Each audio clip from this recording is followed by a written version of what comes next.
Hello, my wonderful little friends, and welcome back to our story time. Are you ready for an exciting adventure from the Bible? Today, we're going to hear a tale about a very brave man, a powerful king, and some super hungry lions. Let's get cozy and dive into the amazing story of Daniel in the lion's den. Once upon a time, in a grand kingdom called Babylon, there lived a man named Daniel. Now, Daniel wasn't just any man. He was incredibly wise, kind, and everyone knew he loved God with his whole heart. Every single day, 3 times a day, Daniel would open his windows, kneel down, and talk to God. It was his favorite thing to do. The king of Babylon, King Darius, thought Daniel was the best. He trusted Daniel with important jobs and considered him a dear friend.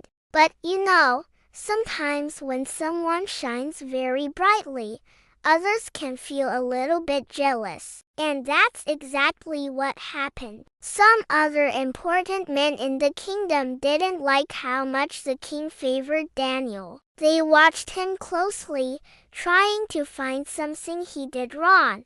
But Daniel was always honest and good. So, these jealous men came up with a sneaky, tricky plan. They went to King Darius and said, "Oh, great King Darius, you are the most powerful king ever. To show how much everyone respects you, let's make a new law. For the next 30 days, no one in the entire kingdom is allowed to pray to any god or any person except for you, King Darius. And if anyone breaks this law, they must be thrown into the den of lions." King Darius, liking the sound of everyone honoring him, agreed to the new law without thinking too much about it. He signed the paper, and it became an official rule that could not be changed. The jealous men were so pleased with their clever trap. They knew Daniel would never stop praying to God. And they were right. When Daniel heard about the new law,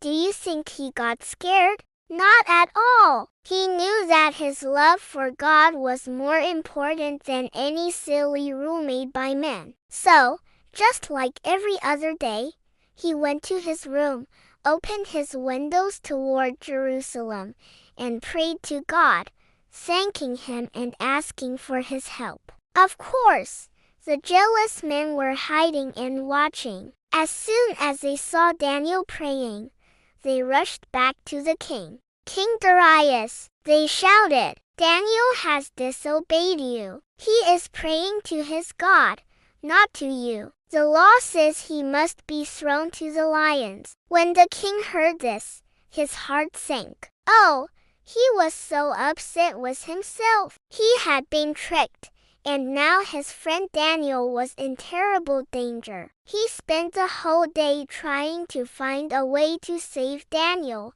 but the law was a law and couldn't be broken. With a very heavy heart, King Darius had to give the order. That evening, Daniel was taken and lowered into a dark den filled with roaring, hungry lions. Before they sealed the den with a huge stone, the king looked at Daniel and said, "May your God, whom you serve so faithfully, rescue you."